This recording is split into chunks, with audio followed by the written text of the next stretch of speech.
Break के बाद एक बार फिर से स्वागत है आपका। बिहार में वोटर लिस्ट रिवीजन को लेकर विपक्ष और सुप्रीम कोर्ट से उम्मीद थी, लेकिन सुप्रीम कोर्ट को विपक्ष की दलील सही नहीं लगी और कहा कि सर प्रक्रिया में कोई बुराई नहीं। इससे पहले सुप्रीम कोर्ट ने आयोग से कहा कि दस्तावेजों की लिस्ट अंतिम नहीं है।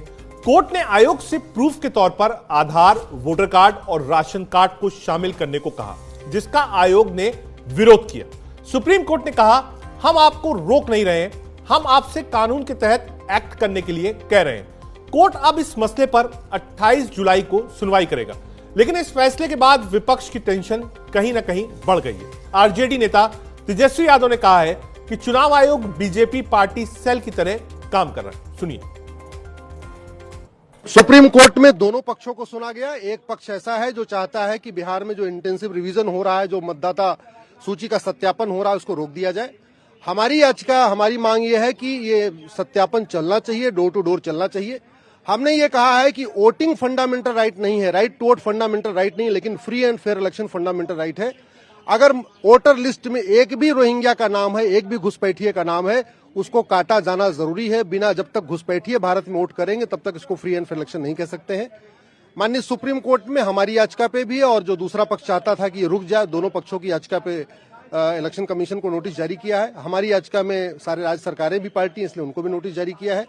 28 जुलाई को इस पे सुनवाई होगी और सुप्रीम कोर्ट ने स्टे करने से साफ साफ मना कर दिया है। जो इलेक्शन कमीशन का जो ड्राइव चल रहा है, स्पेशल ड्राइव चल रहा है डोर टू डोर जाके, उस पे सुप्रीम कोर्ट ने कोई नहीं रोक लगाया है। दूसरी तरफ से मांग की गई थी कि आधार को और राशन कार्ड को और वोटर लिस्ट को भी शामिल करने के लिए गुजारिश की गई थी। सुप्रीम कोर्ट ने कहा है कि इलेक्शन कमीशन चाहे तो उन तीनों डॉक्यूमेंट को एक्सेप्ट करे, ये इलेक्शन कमीशन का डोमेन है, उसमें कोई इंटरफेयर नहीं होगा। वोटर लिस्ट रिवीजन को लेकर सुप्रीम कोर्ट ने चुनाव आयोग के पक्ष में सुनवाई की, जिसको लेकर डिप्टी सीएम विजय सिन्हा ने फैसले का स्वागत किया और विपक्ष पर जमकर हमला किया। तो तेजस्वी यादव भी वोटर लिस्ट रिवीजन पर लगातार हमलावर है। माननीय न्यायालय के जो भी निर्णय होता है हम स्वागत करेंगे, विश्वास रखते हैं। लेकिन एक चीज मैं बता दूं कि एसआईआर किसी जाति, पार्टी या व्यक्ति का या किसी धर्म का चिन्हित करके किया जा रहा है क्या? ये चुनाव आयोग एक तरफ कहते हैं संविधान में विश्वास है, दूसरे तरफ संवैधानिक संस्था का अपमान करते हैं। और अगर जो 100% मतदान हो, मतदाताओं की जागरूकता उत्पन्न हो, सबको वोटिंग में अधिकार मिले, कोई छूटे नहीं, ये जागरूकता में इनको आपत्ति क्यों है? बुथ से जिन निकालने वाले और ये संवैधानिक पद पर बैठे अप्पू पप्पू संविधान के विरुद्ध क्यों बार बार भ्रम फैलाते हैं? संवैधानिक संस्था का अपमान क्यों करते हैं? ये दुखद दुर्भाग्यपूर्ण है। सबसे बड़ा सवाल ये खड़ा हो रहा है कि आप आधार कार्ड को नामंजूर क्यों कर रहे हैं? आप राशन कार्ड को नामंजूर क्यों कर रहे हैं? आप जॉब कार्ड को, मनरेगा कार्ड को नामंजूर क्यों कर रहे हैं? अभी भी जो है बिहार के लोगों के पास वो डॉक्यूमेंट्स है ही नहीं। कहीं भी कोई भी स्पष्टीकरण जो है चुनाव आयोग नहीं दे रहा है। चुनाव आयोग को आखिर ऐसी क्या जिद है कि उनके कमिश्नर जो है प्रेस कॉन्फ्रेंस करके सारी बात को क्लैरिफाई क्यों नहीं करते? क्यों कंफ्यूजन पैदा कर रखा? किस बात का ईगो है चुनाव आयोग को? ये तो लग रहा है कि बीजेपी के जो पार्टी का सेल है उस हिसाब से चुनाव आयोग जो काम कर रहा है। चुनाव आयोग पर तेजस्वी यादव ने कहा, चुनाव आयोग को क्या जिद है? चुनाव आयोग स्थिति साफ क्यों नहीं करता? पार्टी सेल की तरह काम कर रहा है इलेक्शन कमीशन, बीजेपी सेल की तरह काम कर रहा है इलेक्शन कमीशन। आधार को नामंजूर क्यों कर रहे हैं? राशन कार्ड को नामंजूर क्यों किया जा रहा है? यह दलील दी तेजस्वी यादव ने।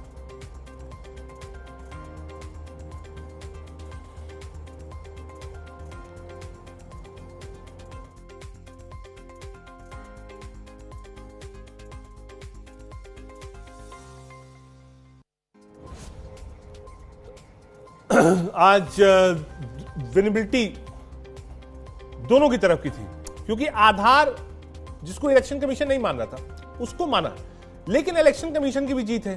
सुप्रीम कोर्ट ने फिलहाल रोक लगाने से इनकार कर दिया है। अब देखना यह है कि विपक्ष खास तौर से बिहार में चुनाव, हालांकि जितना विपक्ष है समूचा साथ में है, लेकिन खास तौर से राहुल गांधी और तेजस्वी यादव जो कि सड़कों पर थे। आज सुनवाई थी, अगली डेट भी दी गई 28 तारीख की।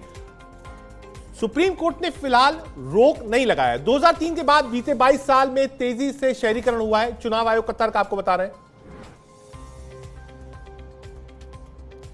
बिहार के लोग दूसरे राज्यों में गए हैं, दूसरे राज्यों के लोग बिहार में आए हैं।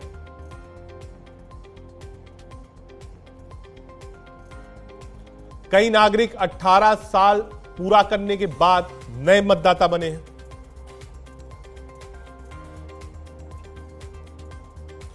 कई मतदाताओं की मौत की जानकारी अब तक अपडेट नहीं हुई है। ठीक है, हम सीधे चलते हैं। हमारे साथ सुप्रीम कोर्ट के वरिष्ठ अधिवक्ता अश्विनी उपाध्याय जी जुड़ गए। बहुत स्वागत है अश्विनी जी आपका। क्या आपको मेरी आवाज सुनाई पड़ रही है? जी, मुझे आपकी आवाज सुनाई पड़ रही है। ठीक है। एक बड़ी जीत है इलेक्शन कमीशन की कि सुप्रीम कोर्ट ने सर्विलेंस पर रोक नहीं लगाई है। तर्क क्या थे? देखिए, जैसे सुप्रीम कोर्ट अपना एक संवैधानिक संस्था है, वैसे इलेक्शन कमीशन भी संवैधानिक संस्था है। सुप्रीम कोर्ट आर्टिकल 124 से चलता है और इलेक्शन कमीशन आर्टिकल 324 से चलता है। सुप्रीम कोर्ट जैसे अपने जस्टिस के मामले में वो मास्टर ऑफ रोस्टर है, केसेस के मामले का मास्टर ऑफ रोस्टर है, वैसे election commission master of conducting election है। इलेक्शन कैसे कराना है, कैसे नहीं कराना है, फ्री एंड फेयर इलेक्शन कैसे इंश्योर करना, ये इलेक्शन कमीशन का काम है, न ये सरकार का काम है, न तो कोर्ट का काम। आज बार बार एक दलील दी जा रही थी कि नहीं साहब आप इसको स्टे कर दीजिए, इस तरीके से इतने लोग छूट जाएंगे। उसमें इलेक्शन कमीशन ने साफ साफ कहा कि भाई हमने 60% ऑलरेडी अचीव कर लिया है, 40% लोग बचे हुए हैं। जिनके पास डॉक्यूमेंट है वो डॉक्यूमेंट सब अपना दिखा रहे हैं। 2003 में जब सिमिलर एक्टिविटी हुई थी, जब स्पेशल इंटेंसिव ड्राइव 2003 में हुआ था, उस समय तो इलेक्शन कमीशन ने केवल 3 ही डॉक्यूमेंट परमिट किया था, चौथा डॉक्यूमेंट लेते नहीं थे। आप वही 11 डॉक्यूमेंट परमिट किए हुए तब भी करें नहीं, हमारा आधार ही लो। आधार के साथ दिक्कत यह है कि जो पार्लियामेंट का एक्ट है वो भी कहता है कि आधार कोई सिटीजनशिप का प्रमाण नहीं है, आधार एज का प्रमाण नहीं है, आधार रेजिडेंस प्रूफ नहीं है, आधार सिंपल आइडेंटिटी प्रूफ है। आधार एक कह सकते हैं कि मतलब उससे ये पता चलता है ये कौन व्यक्ति है, लेकिन ये नहीं पता चलता कि इसका व्यक्ति का निवास कहाँ पे है, उसको नहीं मान सकते, और न तो ये मान सकते कि वो भारत का नागरिक है कि नहीं। हमारा ये कहना था, आज टोटल 11 याचिकाओं पे सुनवाई हुई, उसमें 10 याचिकाएं ऐसी थी जो लगातार सुप्रीम कोर्ट के इलेक्शन कमीशन के फैसले के खिलाफ वो फाइल हुई थी और बार बार वो स्टे की बात कर रही थी। दूसरा उनका ये कहना था कि इससे ये छूट जाएगा, वो छूट जाएगा, ले दे के मतलब मैं अगर कहूं तो जो बिहार में रोहिंग्या, बांग्लादेशी और पाकिस्तानी, अफगानिस्तानी रहते हैं, उनको कवर फायर देने की कोशिश की जा रही है। ये कोशिश हो रही है कि उनका नाम वोटर आईडी में जुड़ जाए, जिससे वो भी वोटर बन जाए। ठीक है। हमने अपनी पीआईएल में ये कहा है कि बिहार में प्रत्येक विधानसभा क्षेत्र में 8 से 10 हजार के आसपास अवैध घुसपैठियों ने अपना नाम जुड़वा लिया है, आधार बनवा लिया है। उस आधार का उपयोग करके वो नाम जुड़वाना चाह रहे हैं। ठीक है। इसलिए डोर टू डोर वेरिफिकेशन जरूरी है। Free and fair election fundamental right है। कई लोग ये कह रहे हैं, टाइमिंग को लेकर सवाल उठा रहे हैं। वो कह रहे हैं ठीक है आप ये कर सकते हैं, कहा जब इतना कम समय बचा था, लास्ट मोमेंट पर ये डिसीजन लेना क्या जायज था? देखिए, आप लोग दिन भर अपनी न्यूज चलाते हैं, तो कौन सी खबर कब दिखानी है तो आप डिसाइड करते हैं। इसको सुप्रीम कोर्ट या सरकार तो डिसाइड नहीं करती। आप ब्रेकिंग न्यूज कब चलाएंगे, 7 बजे चलाएंगे, 7:30 चलाएंगे, ये आपका काम है, ना हमारा काम है, ना सुप्रीम कोर्ट का काम है, ना सरकार का काम है।